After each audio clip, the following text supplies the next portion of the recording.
That photo that you saw on that you clicked on, Riot, Not Diet, is one of my favourite photos. And people always ask me, what do you mean when you say riot, not diet? And it means so many things. But I think I have such freedom in my life now. When I decided, I don't know how many years ago it was now, a couple of years ago, 4 or 5 years ago, that I will never, ever go on another diet on the 1st of January. Because for years, that's what I did.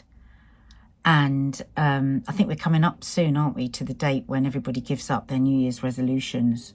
And, you know, it can all be very funny and silly, kind of, oh, New Year's resolution, oh, yeah, well, I've gone back to this and I've gone back to that and da-da-da, but everybody moves on.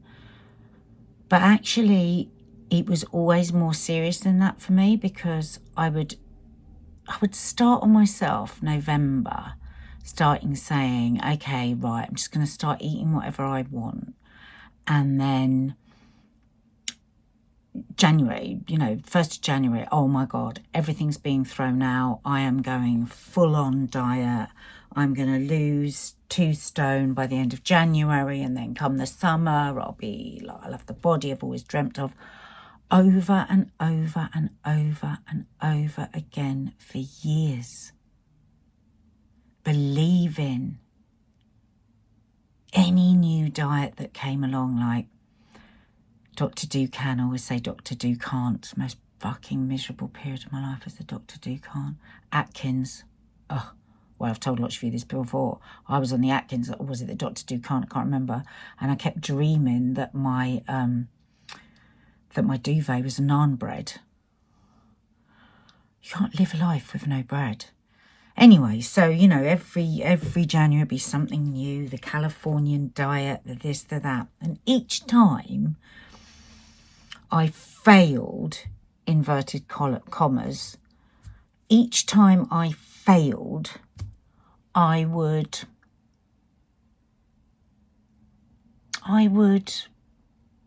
and I know this might sound dramatic, I would just feel less. I felt smaller in my soul and bigger in my body, because I always said I dieted my way to obesity. I'd lose a bit of weight on a diet and then I would put it back on and more. And insanity is repeating the same action, expecting a different outcome. So I am not exaggerating when I say I consider myself insane for years. And I wish I could pinpoint back to when it all, well, where it all started was one side of my family, the Arabic side of my family. Many of them were overweight, and many of them were like really fucked up about food. So on the one hand, they'd be saying, you know, eat this, eat this, eat this. And on the other hand, saying, be careful, because one day you'll get fat, one day you'll get fat. So right from a youngster, a young child, there was this discussion around, you will get fat, you will get fat. My mum never, but my mum always used to say, actually, my mum's always said she's fat and she's never been fat. So actually, no, God, actually, yeah. No, my mum was a bit in on that, but she never used to say it to me. And I went to stage school where everything was so body. And I felt like I was like 25 stone when I was there, when I was probably a pound over the weight I should have been. And, you know, the magazines and the annuals that we used to get, you know, all those magazines that were like, oh, you know, fat girls don't get boyfriends and all of this, all the stuff that you couldn't say now. Just no way could you say now. We grew up with all of that. I'm 61 now, and that's how we grew up. It like could, you know, there was none of this protection around people's feelings, around body differences, nothing. I mean, anybody could say anything. You know, also I really wanted to be an actress, and I tied a lot of me being a successful actress into being skinny. So it was all that mishmash of stuff. And then the diet industry, which has improved a lot over the years now, a lot. And I have some really conflicting thoughts on that. You might be very surprised to hear that I'm not anti-Ozempic. I am Ozempic. I'm not anti it. I've got friends that are using it and it's changing their life. and I think it, used properly, can be a great tool for people. I'm not anti having, you know, a quicker weight loss at the beginning, like, you know, having a couple of days of doing some soup and some, you know, green veg and a bit of steamed chicken, just so that you feel like you've lost a bit at the beginning. And then, you know, I'm not like anti all kinds of losing weight. And I do believe that being a healthy weight is good for us. I think it's like, it helps you have a healthier life and a longer life, because we know that, you know, carrying too much weight affects our joints, affects all kinds of things. But I passionately believe it's everybody's bloody choice to be exactly how they want to be, right? And I passionately believe that a lot of people that say they are perfectly happy being very overweight, I think sometimes they say that. I've said that in the past when I was very overweight, because it's a way of dealing with it. And we've seen that, because a lot of people that have said they've been really overweight and happy with it have now, you know, used Ozempic and Mounjaro and are now losing a lot of weight. So I passionately believe it's up to the individual. But for me, I don't want to be doing the next new diet. And the riots comes from causing a riot about the fact that women, we are always having to excuse the way we look. We're always having to take up a bit less space. You know, so many people I know, women that are, you know, looking after themselves and, you know, doing the nails and like really thinking about what they're wearing, and their husbands are total slobs. And like, if you look at the comments, often are trolling on people for the way that they look, is often men that got no bloody right whatsoever. And then what we've got is also women that don't realise that they've been manipulated by men to always comment on the way women look constantly. So that's what I mean. I want to riot against that. I want to riot against people not having the choice. Like, if somebody wants to go on a long-term fast and they feel better for it at the end of it, that's up to them. I want to riot for them. If people want to use Mounjaro or Ozempic and it's working for them and they're happy, I want to riot for them, because it's their choice.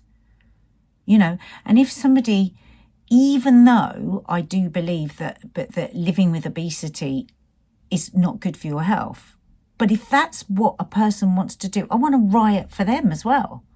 And when I say riot, I don't mean, you know, hurling Molotov cocktails at people, obviously. What I mean is to speak up for other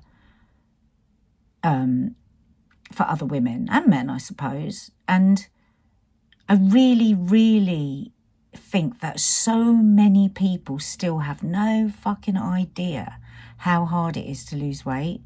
You know, people that have never worried about their weight say, well, just, you know, eat less and move more. Oh, fuck off. It's unbelievably difficult to lose weight. Add to that hormones, you know, whether you suffer a lot with premenstrual tension, endometriosis, menopause. We have so many extra things that we have to deal with as women.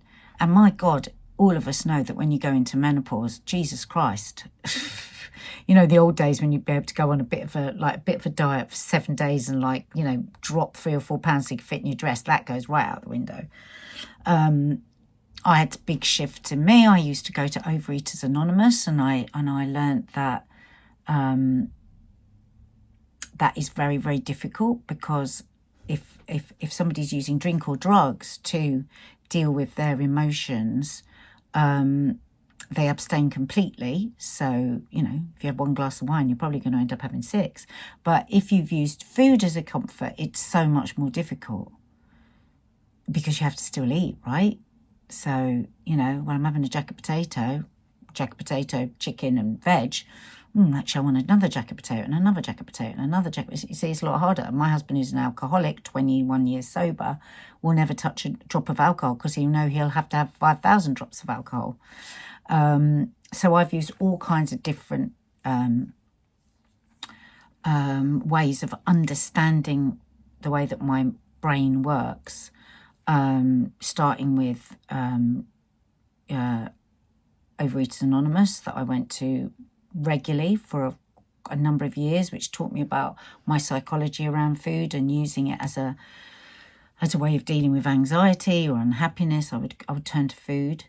And then I really looked into how I'd been manipulated into thinking that if I buy this latest diet book and that latest diet book, everything's going to be okay and I'm going to get there. I'm going to get to this weird holy grail. I dieted and exercised till I was a size 10 at one point, because a size 10 was what I'd always wanted to be. And then I got to a size 10 and fucking hated it, because it meant I could never splurge. And I love to splurge sometimes. Then I did menopause for 8 years without HRT, and then I took HRT, and then that really, really helped me stabilise my weight, alongside finding an exercise that I liked, not one that I didn't like, because I did loads of that, never exercising to burn off a slice of pizza, only exercising for the way that it made me feel rather than the way it might look. And then, of course, discovering also that I had ADHD, and I got another level of understanding about my compulsive, impulsive behaviour and overeating. And like, I'm a person who could eat one slice of bread and then look around and go, oh my God, I've eaten a whole loaf of bread. So I have caused a riot within myself to get to a place where I don't diet on January the 1st. Now, I've talked a lot about body confidence, body acceptance, all of that. And I always want to make the point that I don't have a life where I'm just never caught up or sad or taken back to that misery of not being enough.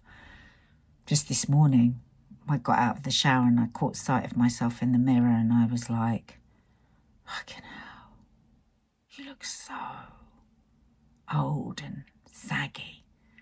And I was drying my leg, and I could just sit with my towel, and my arm was just swinging back and forth. And I was just like, and then I stopped myself. I went, oh my God, you're trolling yourself again. You're trolling yourself. You're saying the nastiest things that if someone saw you being trolled with that, they would go, oh God, are you all right? I saw those people trolling you.